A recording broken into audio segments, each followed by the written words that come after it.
Assalamualaikum warahmatullahi wabarakatuh.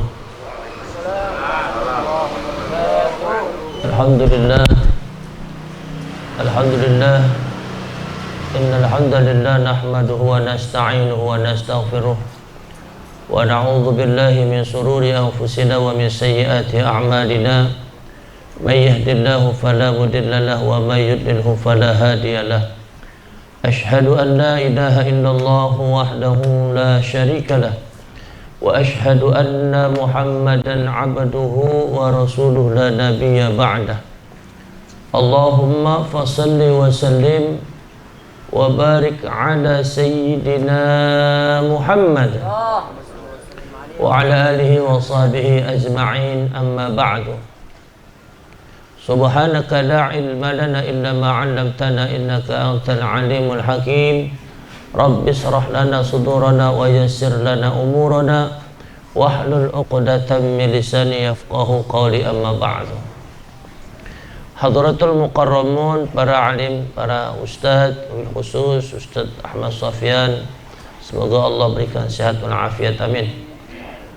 Sahibul majlis, Bapak Anung sekeluarga, semoga Allah berkahi dan Allah rahmati, serta jamaah majlis rindu surga yang mudah-mudahan hadir dan kumpulnya kita semua akan mendapatkan nilai pahala dan keberkahan dari Allah Subhanahu wa taala.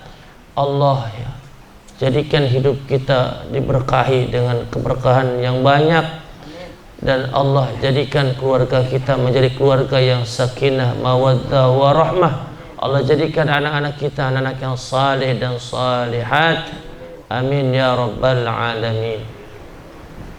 Salawat dan salam kita sampaikan ke hadirin junjungan alam qudwah kita Rasulullah sallallahu alaihi wasallam beserta keluarganya, para sahabatnya, para tabi'in, tabi'in, dan umumnya untuk kita semua, wabil khusus kita yang hadir di majlis rindu surga ini, insyaallah semuanya akan mendapatkan syafaatnya Rasulullah sallallahu alaihi wasallam, amin ya rabbal alamin. Nabi sampaikan, kullu ummati yadkhulunal jannah illa man aba wa man ya'ba ya Rasulullah wa man ata'ani ma'i fil jannah wa man asani ila aba.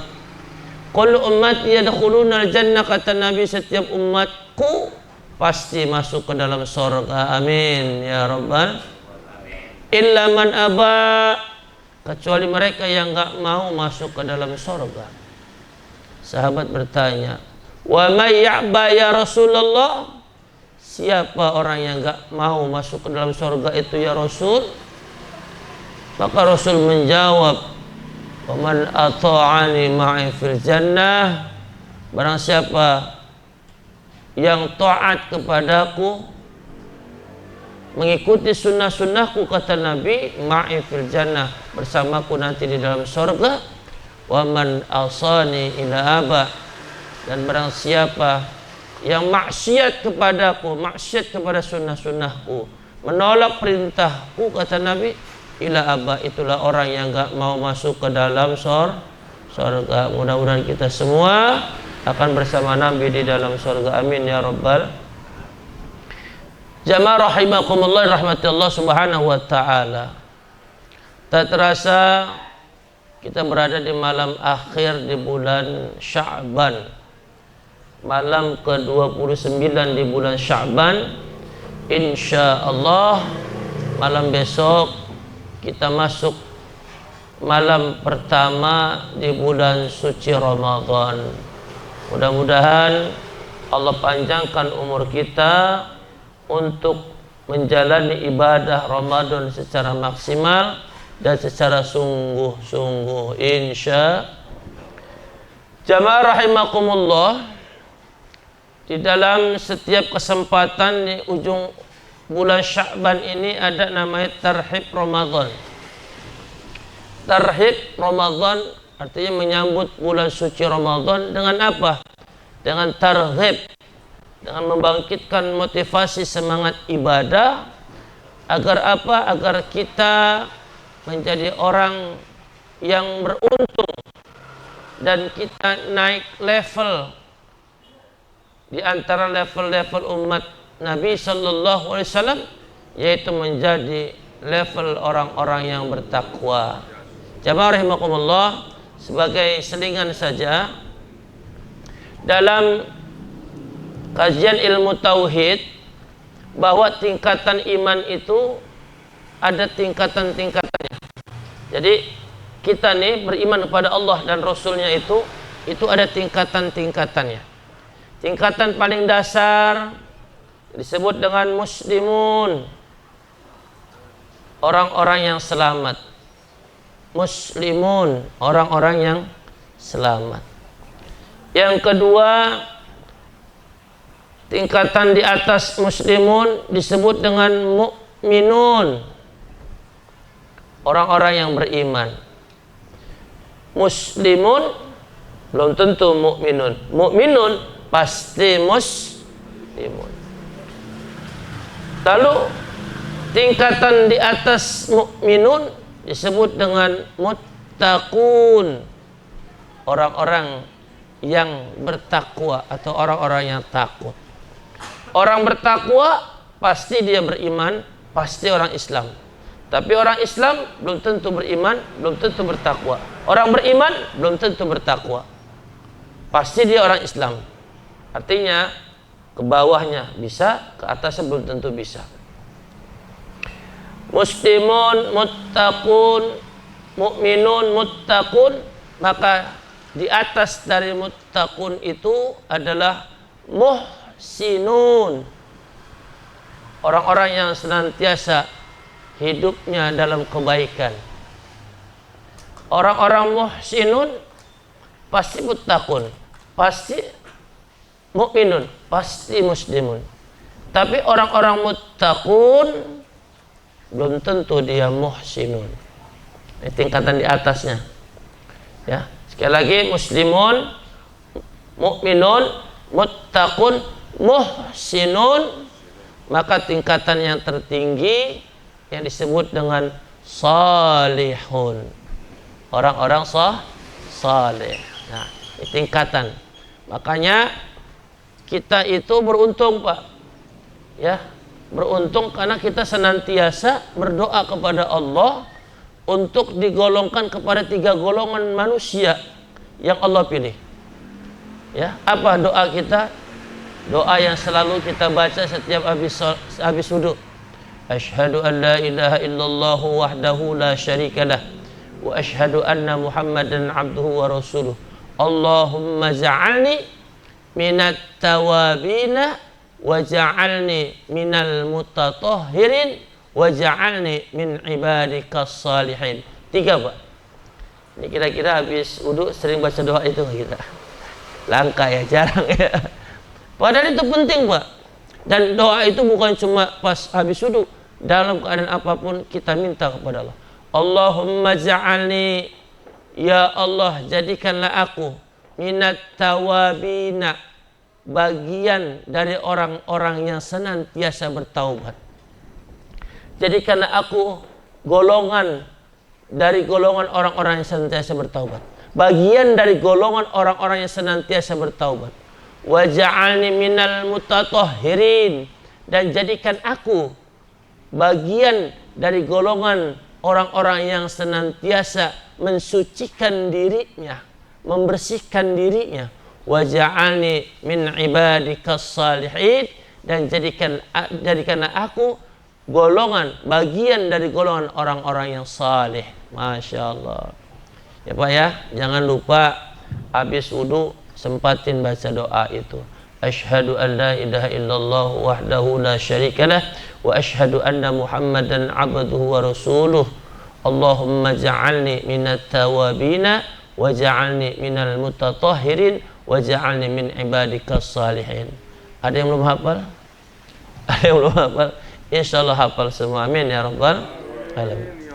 Bapak Jabar rahimakumullah, oleh karena itu pada kesempatan taklim malam ini saya ingin membuka satu hikmah perjalanan orang-orang soleh, yang dimana perjalanan ini nanti akan menceritakan bagaimana fadilah, gambaran dari keutamaan bulan Ramadan atau keutamaan puasa Ramadan atau keutamaan ketika kita menjalani ibadah Ramadan. Ya. Yang pertama, di dalam hikayatul anbiya wal mursalin, Pak, ada satu nabi namanya Nabi Zulkarnain. Pernah dengar ya? Pada masa Nabi Zulkarnain itu nanti ada dua masa di mana menceritakan. Pertama, di Nabi Zulkarnain itu ada manusia raksasa zaman Nabi Musa yang masih hidup pada masa Nabi Zulkarnain, yang itu nanti menjadi cikal bakal Yakjuj Makjuj. Raksasa itu minta dicarikan perempuan, di bahasa Nabi Zulkarnain udah nggak ada, raksasa gede gitu ya. Maka Nabi Zulkarnain berdoa pada Allah, maka Allah perintahkan Nabi Zulkarnain untuk memahat sebuah gunung batu ya, lalu didoakan, maka seolah-olah gunung batu itu dalam pandangan si raksasa ini, manusia umat Nabi Musa ini seolah itu hidup seperti perempuan yang sedang siap untuk digauli ya. Itu bagian kisah dari Nabi Zulkarnain.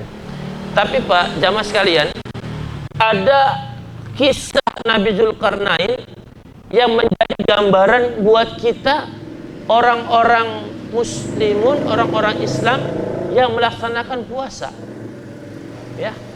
Yang dimana Nabiullah Zulkarnain ini mendapat perintah Allah Subhanahu wa Ta'ala. Beliau bukan cuma nabi, tapi beliau juga seorang raja. Beliau diperintahkan oleh Allah untuk mentauhidkan satu negeri yang jauh, Pak. Negeri jauh.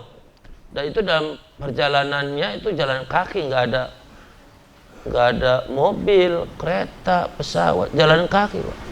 Perjalanannya butuh bulanan, mungkin sampai tahunan. Maka dalam perjalanan ini Nabiullah Zulkarnain ini mempersiapkan pasukan yang terbagi menjadi 3 kelompok besar.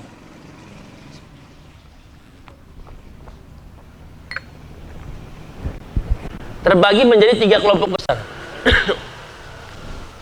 Satu kelompok besar itu 1000 pasukan. Lalu kelompok kedua 1000 pasukan, kelompok ketiga 1000 pasukan. Dan masing-masing itu dikomandain oleh satu orang komandan.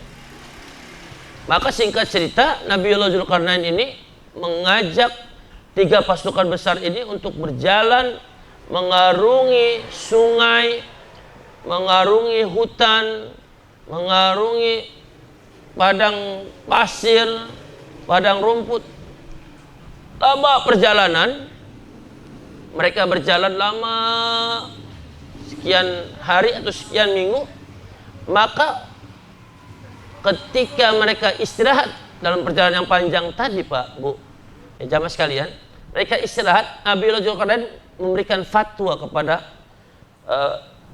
pasukannya. Ketika mereka istirahat, apa fatwa Nabiullah Zulkarnain? Wahai pasukanku, saat ini kita berada, siang ini kita berada di tempat ini, dan nanti malam, kata Nabi Zulkarnain, nanti malam, ya Nabi kan dapat petunjuk dari Allah, Pak ya.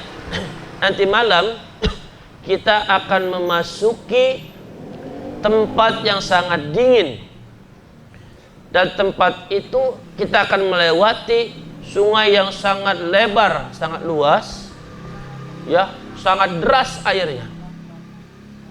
Maka kalian kuperintahkan untuk mengambil batu yang ada di dalam sungai tersebut. Perintahnya mengambil batu yang ada di dalam sungai. Singkat hikayah, singkat cerita, Pak, ketika satu malam yang sangat dingin, gelap gulita ya, pasukan pertama lewat.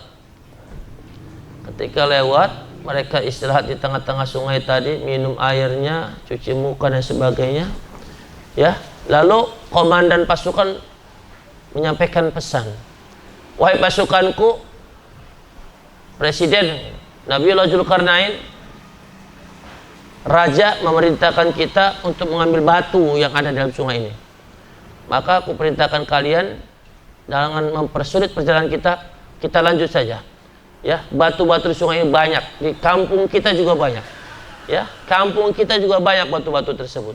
Gak usah, lewatlah pasukan yang pertama tanpa mengambil batu yang ada di dalam sungai, Pak. Lewat ya. Lalu lewat pasukan kedua, berhenti sejenak istirahat. Selesai mereka minum air sungai tersebut yang jernih dan sebagainya, maka komandannya bilang, wahai pasukanku, Raja Nabiullah Dzulkarnain memerintahkan kita mengambil batu yang ada di dalam sungai. Ambil satu aja, gak usah banyak-banyak, agar perjalanan kita nggak sulit, agar perjalanan kita tidak terhambat. Maka setiap pasukan mengambil satu batu, taruh di kantong bajunya atau di tempat yang dia bawa. Lewat pasukan kedua. Pasukan ketiga, Pak, masuk, istirahat, minum, cuci muka, semua seger. Ini komandannya nggak main-main. Wahai pasukanku, raja memerintahkan kita mengambil batu di dalam sungai ini. Ambil yang banyak, kata komandannya. Ambil yang banyak. Ya, perintah raja, ambil batu, ambil yang banyak. Komandan memperkuat lagi, ambil yang banyak. Jadi itu, Pak, itu rata-rata pasukan ketiga itu taruh kantong kanan, kantong kiri, bawa ranselnya misalnya gitu ya. Pokoknya hampir satu pasukan itu depan belakang isi batu semua. Setelah itu mereka lewat terus berjalan sampai pagi hari. Menjelang siang hari istirahatlah mereka di satu tempat yang sangat sejuk ya, hutannya sangat sejuk. Lalu Nabiullah Dzulkarnain pun mengumpulkan kembali pasukannya. Berdiri semua, bahasa kita siap gerak kan gitu ya. Lapor, kata Nabi Dzulkarnain, silakan kalian melaporkan apa yang kalian lewati semalam dan apa yang kalian bawa. Silakan pasukan pertama. Pasukan pertama lapor. Raja lapor. Pasukan pertama 1000 pasukan, kami melewati sungai tadi malam. Kami minum air di dalamnya, kami cuci muka. Tapi mohon maaf Raja, ya, pasukan kami tidak ada yang mengambil batu tersebut. Kenapa? Karena di kampung kita banyak dan lebih bagus batu-batu di kampung kami, kampung kita Raja. Laporan selesai. Kata komandannya. Pasukan kedua, lapor Raja, kami memasuki sungai, kami minum air di dalamnya, cuci muka sesuai perintah Raja. Kami perintahkan pasukan kami mengambil satu batu saja. Satu batu, Pak. Laporan selesai. Yang ketiga itu komandannya agak gemeteran, ketakutan. Lapor Raja, pasukan kami masuk dalam sungai, kami minum air di dalamnya, kami cuci muka. Maaf Raja, saya perintahkan pasukan saya kebanyakan ambil batu. Hampir rata-rata pasukan saya itu semua bajunya, ranselnya itu penuh dengan batu. Laporan selesai. Lalu Nabiullah Dzulkarnain, Pak, ya, memerintahkan mereka yang pasukan kedua, pasukan pertama jelas nggak ada batunya. Pasukan kedua dan pasukan ketiga, silakan kalian keluarkan batu yang kalian ambil. Apa yang terjadi, Pak? Ketika batu itu dikeluarkan, ada 3 suasana. Suasana yang gembira, riang gembira, suasana yang cemberut, dan suasana yang menangis. Kenapa?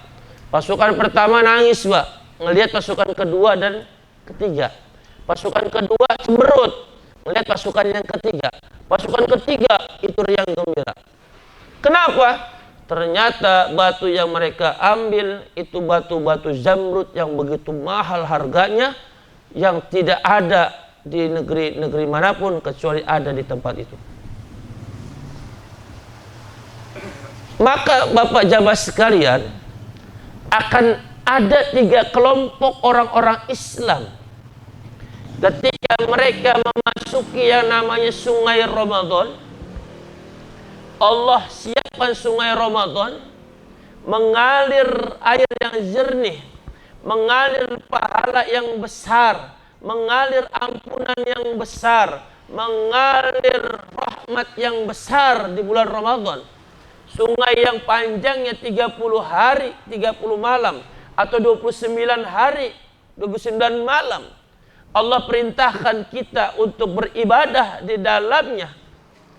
Allah perintahkan kita untuk beriktikaf di dalamnya. Allah perintahkan kita untuk bertadarus di dalamnya.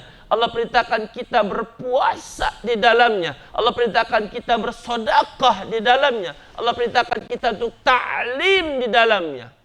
Makanya saya salut ya, rindu surga nih. Selama Ramadan tetap kita jalan. Padahal di bulan Ramadan itu ya pahala ta'lim itu menjadi pahala wajib, Pak. Sekarang kita kumpul gini, Pak, ini masih pahala sunnah, Pak. Tapi ketika Ramadan nanti kumpulnya kita ini pahalanya menjadi pahala wajib. Kata siapa? Kata Nabi sallallahu alaihi wasallam. Amal-amal sunnah itu pahalanya itu bagaikan amal-amal wajib, amal fardu, dan amal-amal fardu dilipat gandakan oleh Allah menjadi 70 kali pahalanya. Subhanallah. Maka Bapak jamaah sekalian mau pilih pasukan yang mana? Pasukan yang pertama hanya capek melewati Ramadan, hanya sekedar puasa. Melewati Ramadan hanya sekedar tarawih. Melewati Ramadan hanya sekedarnya, tetapi tidak mengambil manfaat, tidak mengambil ibrah, tidak mengambil pahala keberkahan di dalam Ramadan. Setelah Ramadan biasa lagi, tidak ada nilai. Setelah Ramadan tidak ada perubahan. Setelah Ramadan tidak ada sesuatu yang meningkat kualitas kepribadiannya, iman dan sebagainya. Sebab apa? Sebab ketika kita Ramadan, kita tidak fokus kepada perintah Allah. Kita tidak fokus kepada perintah Rasulullah. Kita fokus kepada perintah-perintah selain Allah dan Rasulnya. Apa yang memerintah kita di bulan Ramadan, Pak? Hawa nafsu, Pak. Hawa nafsu itu memerintahkan kita, mengendalikan kita untuk tidak ibadah. Hawa nafsu mengendalikan kita untuk bermalas-malasan. Padahal perang Badar, 313 pasukan Badar berhadapan dengan 300.000 pasukan kafir itu di bulan Ramadan. Maka ketika bulan Ramadan pasukan Badar itu tumbuh berlapis-lapis semangat juangnya. Untuk apa? Untuk ibadah, untuk berjuang di jalan Allah. Karena itu kita jangan jadi orang yang pertama, kelompok yang menangis. Kenapa? Ramadan tidak kita maksimalkan untuk ibadah kepada Allah. Ramadan sama seperti bulan-bulan di luar Ramadan. Ramadan sama seperti bulan-bulan di luar Ramadan. Aktivitas kita tidak ada perbedaan, tidak ada yang membedakan Ramadan dengan di luar Ramadan. Mudah-mudahan jamaah rindu surga bukan menjadi kelompok yang pertama tadi. Kelompok kedua, orang yang bulan Ramadan dia jalani tetapi dia tidak memaksimalkan ibadah-ibadah sunnahnya. Sekedar kewajiban, kalau kata raja cuma ngambil batu, ya udah saya ambil batu aja satu. Ya. Orang kelompok kedua ini Pak, orang yang tidak memaksimalkan ibadah sunnah di bulan Ramadan. Puasa tok, sholat 5 waktu tok, tarawih males, baca Quran males, zikir males, tahajud males, duha males, sedekah males. Ini kelompok kedua Pak. Mereka masuk di sungai Ramadan hanya menjalankan yang fardu tok.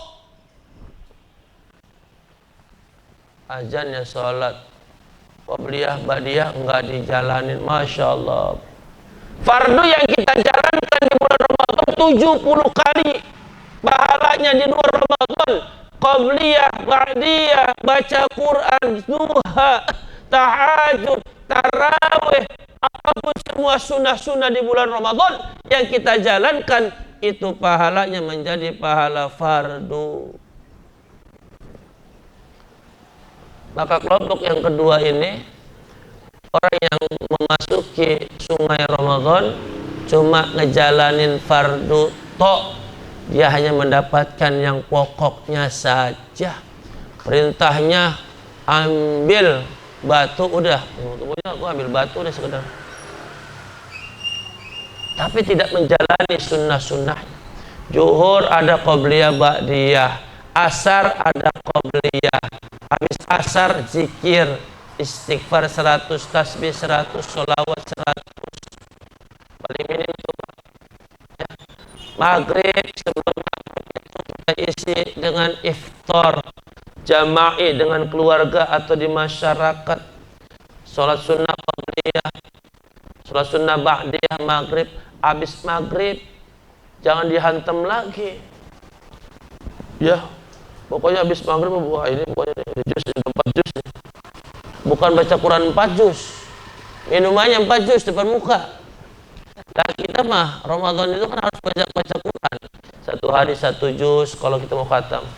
Lah ini yang dikumpulin bukan juz Quran, juz minuman ya, sehingga ketika kita masuk ya, sebelum azan baku kenyang, itu setan masuk tuh, akan setan dibelenggu betul, tapi hawa nafsu syaitannya nggak dibelenggu.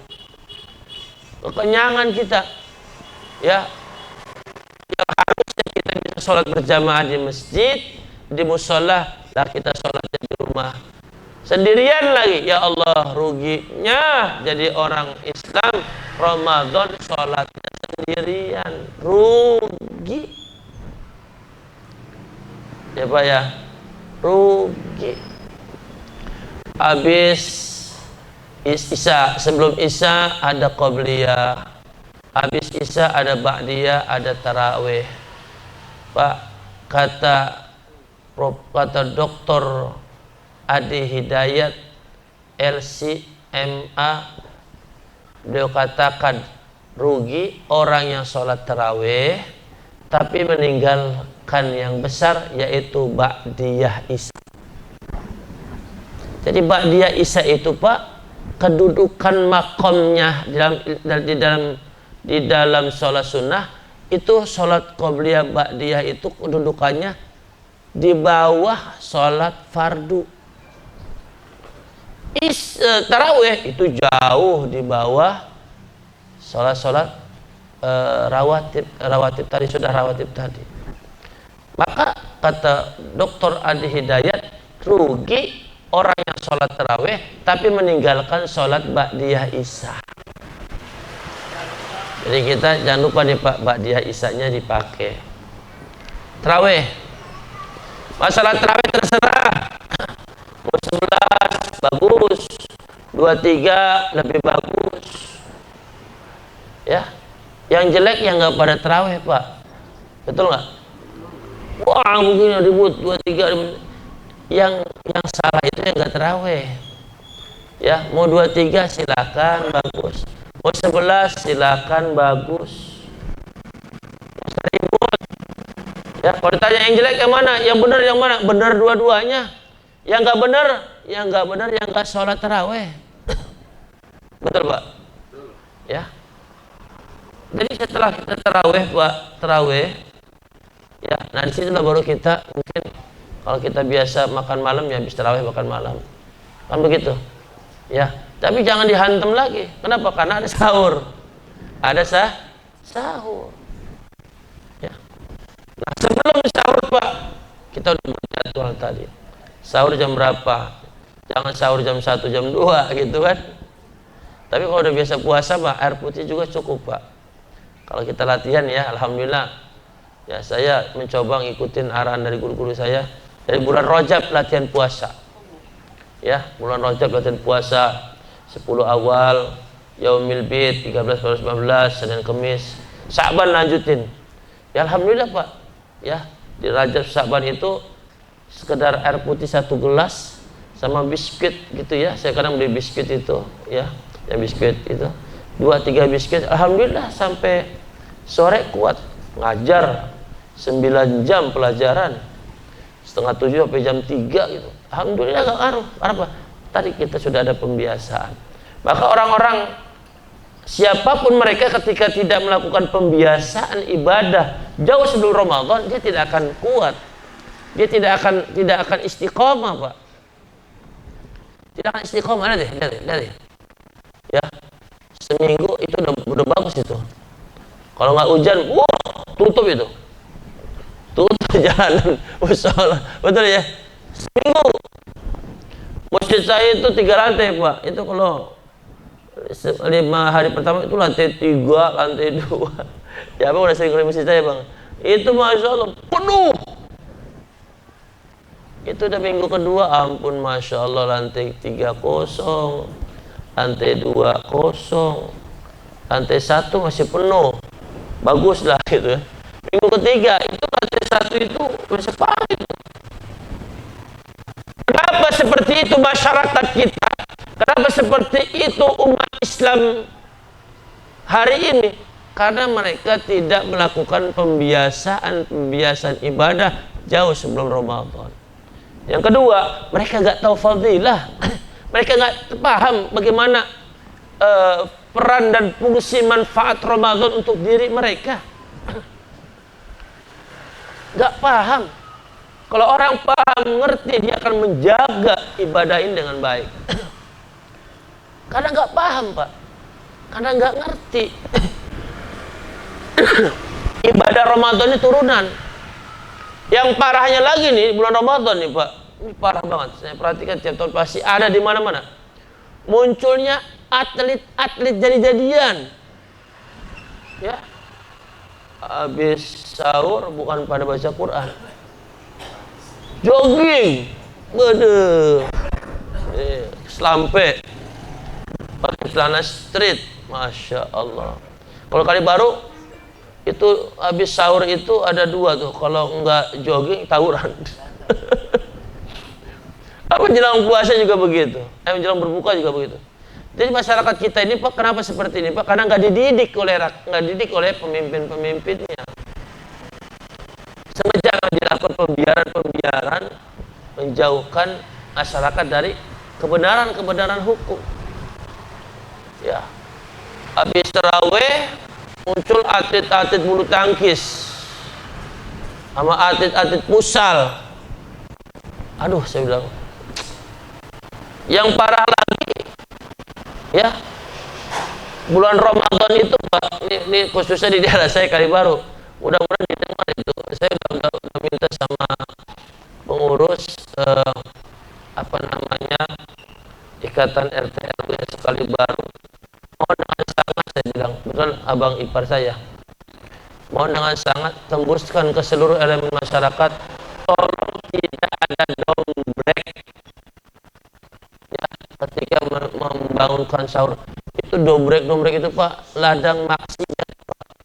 Itu depan rumah saya itu tempat kumpulnya. Masya Allah, anak-anak ABG ya, buka baju dombrek, lagu sholawat, lagu-lagu rock, lagu-lagu maksiat, gandeng-gandengan, peluk-pelukan, Allahu Akbar. Ya, yang parahnya lagi mereka menjadwalkan sama-sama kenal ya. Jadi beberapa wilayah tuh di daerah Pasar Kalibaru yang sono gitu ya, daerah saya sama di daerah bawah tol itu dijadwalkan seminggu sekali tawuran bersama. Nauzubillah min dzalik, bukan buka puasa bersama gitu. Ya, kenapa ini terjadi? Karena kebodohan umat tidak memahami fadilah di bulan suci Ramadan. Ya. Kenapa? Karena pengajian tutup bulan Ramadan. Pengajian tutup, karena pengajian itu harus jalan terus. Diganti di mana? Di masjid-masjid, musola-musola. Di situlah fungsinya kita untuk menyampaikan kebenaran. Zaman saya kecil itu dulu masih ingat saya, full apa namanya ceramah setiap malam. Kayak di pajak nih, ini jadwal saya susun nih pajak. Malam pertama sampai malam 29 full. Ya, malam kemarin nggak full. Ya, malam ini full minta. Ya, Pak Ustadz tolong susunin full. Insyaallah bagus-bagus penceramahnya. Saya susun. Masuk kiai-kiai kita, kiai Jam'an, kiai Ismet, ya masuk semua di sana.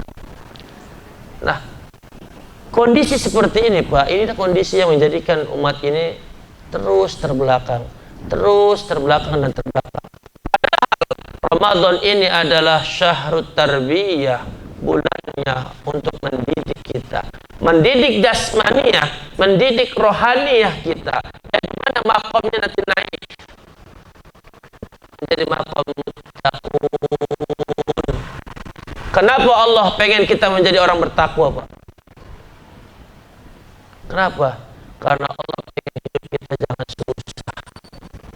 Allah tahu hidup dunia itu berat, hidup di dunia itu sulit, hidup di dunia itu banyak tantangan. Maka Allah kasih kita untuk meraih gelar muttaqun agar kita dimudahkan urusan kita, persoalan-persoalan hidup kita di alam dunia ini dengan ketakwaan kepada Allah. Wa may yattaqillaha yaj'al lahu makhraja. Barang siapa yang bertakwa kepada Allah, Allah bukakan semua jalan-jalan dari segala kesulitan. Wa yarzuquhu min haitsu la yahtasib. Maka Allah berikan rezeki kepada mereka dari jalan yang tidak disangka-sangka. Jadi insya Allah kalau orang-orang bertakwa itu hidupnya Allah berikan ketenangan, kedamaian, kecukupan, dan keberkahan insya Allah. Jadi jangan kita cukup dengan titel orang apa? Orang Islam, ya itu baru gelarnya PAUD itu. Orang Islam baru PAUD, ya. Mukminun baru SD itu, SD SMP itu mukminun itu, ya kan? Muttaqun keren dikit SMA, ya. Kemudian muhsinun, nah itu dah, ya, udah perguruan S1 dah. Solihun, nah itu masya Allah udah gelarin doktor profesor itu insya Allah. Amin ya rabbal. Bapak jamaah sekalian, oleh karena itu mari kita persiapkan diri kita secara jasmaniyah, rohaniyah, dan kantongiyah. Tiga tuh, jasmaniyah, rohaniyah, dan kantongiyah. Kadang masya Allah baru tadi ngomong Sofian, cabai udah naik, gara-gara cabai naik mertua marah-marah tadi. Masya Allah 10.000 beli cabai bisa dihitung katanya, ya. Beli 5.000 nggak dapat, Bu, nggak bisa 5.000, 10.000 coba udah biji gitu. Ya, kenapa? Karena kita ini selalu dijadikan objek, umat Islam dijadikan objek. Ramadan itu dijadikan objek konsumtif kita, ya. Umat paling konsumtif di bulan Ramadan. Mudah-mudahan Allah berikan pertolongan kepada kita semua, kepada saudara-saudara kita muslimin muslimat, wabil khusus kekuatan jasmani dan kekuatan rohani bisa kita miliki, ya.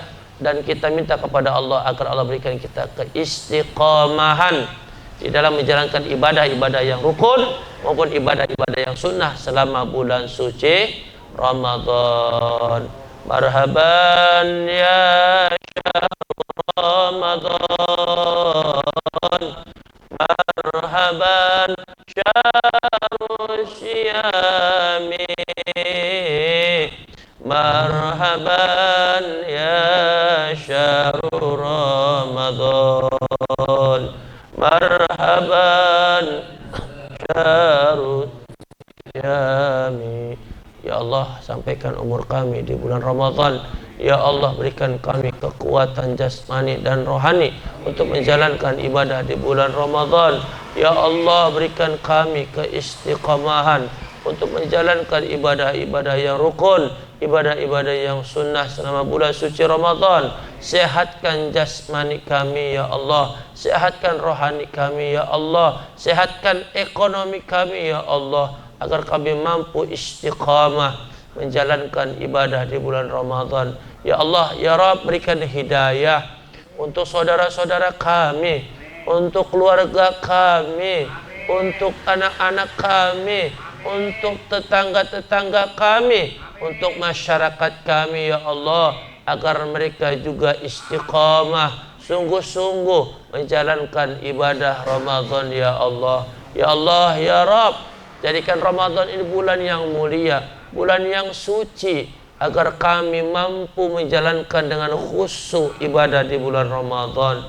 Jauhkan ya Allah orang-orang yang ingin merusak Ramadan. Jauhkan ya Allah orang-orang yang ingin merusak kekhusyukan Ramadan ya Allah. Berikan hidayah untuk mereka, berikan hidayah untuk mereka ya Allah, agar mereka kembali ke jalan yang benar ya Allah. Ya Allah ya Rabb, ketuk hati-hati para pemimpin kami, ketuk hati-hati para pejabat-pejabat kami ya Allah, agar mereka memudahkan kami umat Islam yang mayoritas di negeri di negeri Muslim ini, negeri yang kami cintai ini ya Allah, agar mereka para pejabat-pejabat, para aparat-aparat, orang-orang yang memiliki kewenangan mampu memudahkan kami, memberikan jalan yang terbaik agar kami mampu menjalankan Ramadan dengan baik ya Allah, agar kami mampu membeli berbagai macam kebutuhan Ramadan dengan harga yang baik, yang murah, yang bisa kami capai ya Allah. Rabbana iftah bainana wa baina qaumina bil haqqi wa anta khairul fatihin.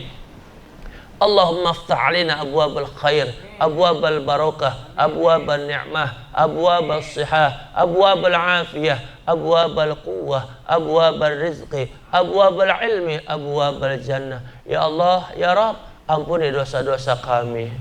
Ya Allah ya Rabb, ampuni dosa kedua orang tua kami ya Allah. Kedua orang tua kami masih hidup di alam dunia, keduanya dan salah satunya masih hidup ya Allah. Panjangkan umur mereka ya Allah, sehatkan jasmani rohani mereka ya Allah, sehatkan badan mereka ya Allah, kuatkan jasmani dan rohani mereka ya Allah. Ya Allah ya Rabb, orang tua kami ya Allah, keduanya atau salah satunya telah meninggalkan kami ya Allah. Berikan mereka ya Allah ampunan darimu ya Allah. Ampuni segala dosa-dosa mereka yang sudah tiada ya Allah. Keduanya atau salah satunya yang telah tiada ya Allah, ampunkan dosa-dosa mereka. Lapangkan kubur mereka ya Allah, terangkan kubur mereka ya Allah, berikan nikmat kubur untuk mereka ya Allah. Ya Allah ya Rabb, jadikan pahala-pahala ibadah kami untuk mereka yang telah tiada. Jadikan pahala salat kami ya Allah, pahala tadarus Quran kami, pahala zikir kami, pahala ta'lim kami ya Allah, untuk kedua orang tua kami, keduanya atau salah satunya yang telah tiada ya Allah. Lapangkan kuburnya ya Allah, luaskan kuburnya ya Allah, jauhkan mereka dari azab kuburmu ya Allah, berikan nikmat kubur untuk mereka selama-lamanya ya Allah. Ya Allah ya Rabb, jadikan keluarga kami menjadi keluarga yang sakinah, mawaddah wa rahmah. Jadikan istri kami menjadi istri yang salihah ya Allah. Jadikan anak-anak kami, cucu keturunan kami menjadi anak-anak yang saleh dan salihat, generasi yang saleh dan salihat ya Allah. Ya Allah ya Rabb, jadikan mereka semua ahli surga ya Allah. Jadikan kami semua ahli surga ya Allah. Jadikan kami semua ahli salat ya Allah. Jadikan kami semua ahli salawat. Jadikan kami semua ahli Quran ya Allah, orang-orang yang mencintai Rasulmu Rasulullah sallallahu alaihi wasallam. Ya Allah ya Rabb, berikan kepada kami rezeki yang banyak, yang halal, yang barokah ya Allah, agar kami tenang di dalam ibadah kami, wabil khusus ibadah di bulan suci Ramadan. Ya Allah ya Rabb, wafatkan kami dalam keadaan husnul khatimah. Wafatkan kami ketika kami sujud kepadamu ya Allah. Wafatkan kami ketika kami ruku kepadamu ya Allah. Wafatkan kami ketika kami membaca Al-Quran. Wafatkan kami ketika kami duduk di majlis-majlis ilmu ya Allah. Wafatkan kami ketika kami mencari nafkah untuk anak, istri dan keluarga kami ya Allah. Ya Allah ya Rabb, Jangan kau wafatkan kami ketika kami berbuat dosa dan maksiat kepadamu. Jangan wafatkan kami ketika kami meninggalkan salat, ya Allah. Jangan wafatkan kami ketika kami bermaksiat kepadamu, ya Allah. Jangan wafatkan kami ketika kami durhaka kepada istri kami dan anak-anak kami, ya Allah. Jangan kau wafatkan kami ketika kami durhaka kepada ayah ibu kami, ya Allah. Ya Allah, ya Rabb, berikan ya Allah hidayahmu untuk kami semua, untuk istri kami, untuk anak-anak kami, dan berikan hidayahmu untuk masyarakat kami, untuk bangsa kami, bangsa Indonesia, ya Allah. Berikan petunjukmu untuk para pemimpin-pemimpin kami saat ini, ya Allah. Berikan hidayahmu untuk pemimpin-pemimpin kami saat ini, ya Allah. Mereka telah terlalu jauh darimu, ya Allah. Mereka telah terlalu jauh darimu, ya Allah, melakukan berbagai macam kezaliman kepada kami, ya Allah. Ya Allah, ya Rabb, sampaikan umur kami di bulan suci Ramadan. Sampaikan umur kami di bulan suci Ramadan. Dan sampaikan juga kami mampu memperingati hari Id bersama keluarga kami, ya Allah. Rabbana zalamna anfusana wa illam taghfir lana wa tarhamna lanakunanna minal khasirin. Rabbana atina fid dunya hasanah wa fil akhirati hasanah wa qina adzabannar. Subhana rabbika rabbil izzati amma yasifun wa salamun alal mursalin walhamdulillahi rabbil alamin. Atas nama pengajar, guru Majelis Ta'lim Rindu Surga, saya mewakili para guru-guru yang lain mengucapkan mohon maaf kepada seluruh jamaah Rindu Surga apabila penyampaian kami para guru ada yang kurang berkenan, baik ucapan, baik perbuatan, sikap, dan juga demikian juga para jamaah. Jika mungkin ada hal-hal yang kurang berkenan kepada kami pun insya Allah mengikhlaskan dan memaafkan semuanya. Demikian yang benar datang dari Allah, yang salah yang khilaf kebodohan saya. Kita akhiri berhamdalah, alhamdulillahirabbil alamin. Assalamualaikum warahmatullahi wabarakatuh.